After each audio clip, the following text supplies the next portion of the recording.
नमस्कार, SBT news में आपका स्वागत है और मैं हूं आपके साथ दिव्यांशी गौड़। पेश है 15 अगस्त मंगलवार शाम 7:15 बजे राजस्थान की बड़ी खबरें। राजस्थान में विधानसभा चुनाव से पहले एक अहम सीट पर बुजुर्ग नेता की सक्रियता से सियासी बाजार गर्म हो गया है। यह सीट प्रदेश के पूर्व उप मुख्यमंत्री सचिन पायलट का विधानसभा क्षेत्र टोंक है। अंतिम चुनाव लड़ने के 15 साल बाद 70 साल के बुजुर्ग नेता और पूर्व मुख्य सचेतक महावीर प्रसाद जैन ने विधानसभा चुनाव में सचिन पायलट को टक्कर देने की तैयारी शुरू कर दी है। पूर्व मुख्य सचेतक महावीर प्रसाद जैन की सक्रियता से सियासी गलियारों में चर्चा तेज हो गई है। उनके पुत्र और निवाई नगर पालिका के उपाध्यक्ष जितेंद्र जैन का दावा है कि पार्टी ने उनके पिता सक्रिय होने का संकेत दिया है। पार्टी मौका देगी तो उनके पिता जरूर चुनाव मैदान में उतरेंगे। प्रधानमंत्री नरेंद्र मोदी ने नवीनीकरण ऊर्जा के महत्व को लेकर जागरूकता उत्पन्न करने में भारत के योगदान की मंगलवार को सराहना की और एक सूर्य एक विश्व एक ग्रिड का नारा दिया। भारत के 77वें स्वतंत्रता दिवस के मौके पर लाल किले की प्राचीर से देशवासियों को संबोधित करते हुए मोदी ने सौर ऊर्जा आपूर्ति को सीमा पार से जोड़ने का आह्वान किया। पीएम मोदी ने कहा कि हमने दर्शन पेश किया और दुनिया अब उनके आधार पर भारत के साथ जुड़ रही है। नवीकरणीय ऊर्जा क्षेत्र के लिए हमने एक सूर्य एक विश्व एक ग्रिड की परिकल्पना दी। देश की सबसे बड़ी पेयजल योजना जल जीवन मिशन में कबाड़ियों से खरीदी गई पाइपलाइन बिछाने के बड़े फर्जीवाड़े का खुलासा हुआ है। जलदाय विभाग के ठेकेदार और इंजीनियर्स की मिली भगत से कबाड़ से खरीदे गए पाइपों को जयपुर जिले के शाहपुरा, विराटनगर, कोटपुतली, बहरोड, अलवर और राष्ट्रीय राजधानी क्षेत्र के साथ साथ गंभीर पेयजल संकट से जूझ रहे नागौर व बाड़मेर जिलों में धड़ल्ले से जमीन में बिछाया जा रहा है। हैरानी की बात तो यह है कि ठेकेदारों के कबाड़ के पाइपों के बिछाने के काले कारनामे को अमली जामा पहनाते हुए जिम्मेदार इंजीनियर ब्रांडेड कंपनियों के नाम पर उनको पूरा भुगतान भी कर रहे हैं। 900 करोड़ रुपए के इस प्रोजेक्ट की भ्रष्टाचार निरोधक ब्यूरो की ओर से की गई जांच में बेहद चौंकाने वाले खुलासे सामने आए हैं। राजस्थान सरकार की ओर से छात्र संघ चुनाव पर रोक लगाए जाने के विरोध में कई छात्र हाईकोर्ट पहुंच गए हैं। छात्रों की ओर से लगाई गई याचिका में कहा गया है कि छात्र संघ चुनाव राजनीति की पहली सीढ़ी है। लोकतांत्रिक प्रक्रिया में चुनाव लड़ना छात्रों का अधिकार है और इस पर रोक नहीं लगाई जा सकती। छात्रों की याचिका के साथ ही राज्य सरकार ने भी कैविएट दाखिल की है। कैविएट दाखिल करने का अर्थ यह है कि जब भी हाईकोर्ट छात्रों की याचिका की सुनवाई करेगा तो कोई भी फैसला लेने से पहले सरकार का पक्ष सुना जाएगा। 17वें स्वतंत्रता दिवस के मौके पर मुख्यमंत्री अशोक गहलोत ने पुलिस प्रमोशन सिस्टम और आम लोगों से जुड़ी कई बड़ी घोषणाएं की। 15वीं बार ध्वजारोहण करने के बाद गहलोत ने पुलिस के प्रमोशन सिस्टम में बदलाव करने का ऐलान करते हुए कहा कि अब सिपाही से लेकर इंस्पेक्टर तक का प्रमोशन बिना परीक्षा के डीपीसी के जरिए होगा। सीएम ने 1 करोड़ महिलाओं को अगले फेज में फ्री स्मार्टफोन देने की पुरानी घोषणा के साथ अब उन महिलाओं को गारंटी कार्ड देने की घोषणा की है। गहलोत ने कहा कि अभी 40 लाख महिलाओं को फ्री स्मार्टफोन दिए जा रहे हैं और अगले फेज में 1 करोड़ महिलाओं को स्मार्टफोन मिलेंगे। 20 अगस्त से 1 करोड़ महिलाओं को गारंटी कार्ड दिए जाएंगे, जिन्हें दिखाकर महिलाएं फ्री स्मार्टफोन ले सकेंगी।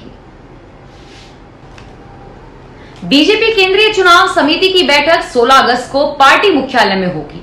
बैठक में पीएम नरेंद्र मोदी, पार्टी अध्यक्ष जेपी नड्डा, गृह मंत्री अमित शाह, रक्षा मंत्री राजनाथ सिंह समेत 15 चुनाव समिति के सदस्य शामिल होंगे।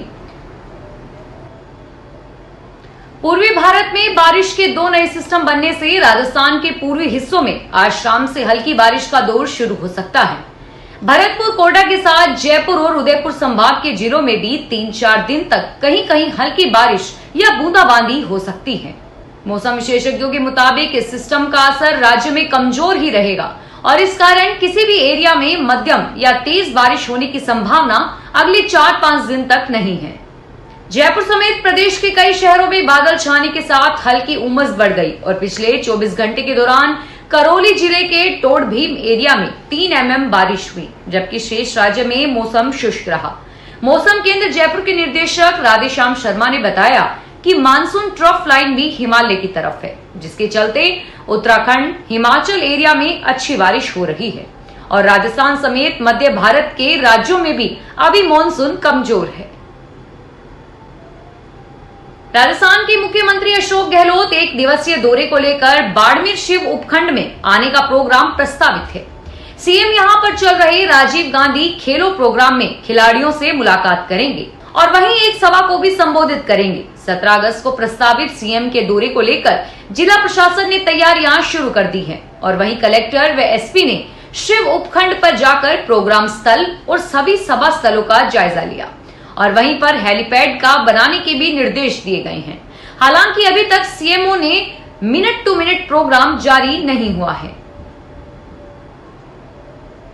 भाई बहन के स्नेह का पर्व रक्षाबंधन आने में कुछ ही दिन रह गए हैं। बाजारों में रक्षाबंधन को लेकर रौनक शुरू हो गई है।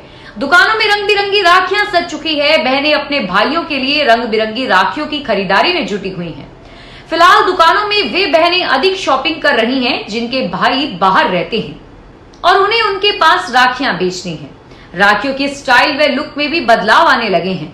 बाजार में इस बार आई राखियों में कई नई नई डिजाइन्स हैं। इस बार बाजार में अच्छी बिक्री की संभावनाएं हैं। भरतपुर जिले की नदबई विधानसभा क्षेत्र में भाजपा नेता दौलत सिंह फौजदार द्वारा ऐतिहासिक ट्रैक्टर तिरंगा रैली का आयोजन किया गया। 2000 से ज्यादा ट्रैक्टरों के साथ बड़ी किसान तिरंगा रैली निकाली गई। विधानसभा क्षेत्र के गांव खानुआ से प्रारंभ हुई यह रैली उज्जैन पिंगोरा होते हुए नदबई पहुंचे और रास्ते में जगह जगह पर ट्रैक्टर तिरंगा रैली का भव्य स्वागत किया गया। रैली में शामिल ट्रैक्टरों को पीएम मोदी की फोटो लगे होर्डिंग्स और बैनरों द्वारा विशेष रूप से सजाया गया था। राजस्थान में नए जिलों के गठन के बाद अब सरकार ने एसपी और कलेक्टर तैनात कर दिए हैं, लेकिन जिलों और पुलिस रेंज में पद निर्धारित नहीं हुए।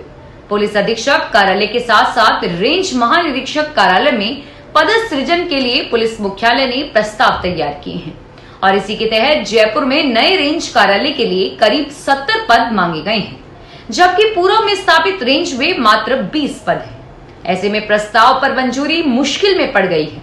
नए जिलों के साथ पाली, सीकर व बांसवाड़ा में रेंज बनाई गई है। 17 नए जिलों में से अधिकतर में पूर्व में अतिरिक्त पुलिस अधीक्षक के पद ही सृजित थे।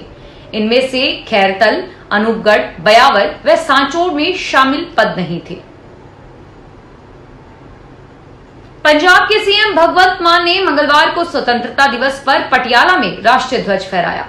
इस दौरान उन्होंने चीफ सेक्रेटरी अनुराग वर्मा समेत डीजीपी गौरव यादव के साथ परेड का निरीक्षण किया। इस मौके पर सीएम ने कहा कि पंजाबियों ने देश को आजाद कराया और वह इस आजादी को कायम रखना जानते हैं।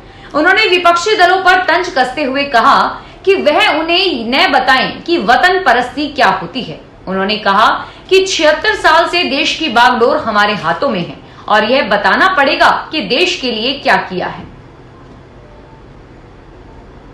बिजली संकट के बीच राजस्थान में विद्युत डिमांड और सप्लाई का नया रिकॉर्ड बन गया है। एक ही दिन में 3,457 लाख यूनिट बिजली डिमांड रही। खास बात यह रही कि 584 लाख यूनिट विंड एनर्जी मिलने से कुछ ही जगह ही विद्युत कटौती करनी पड़ी।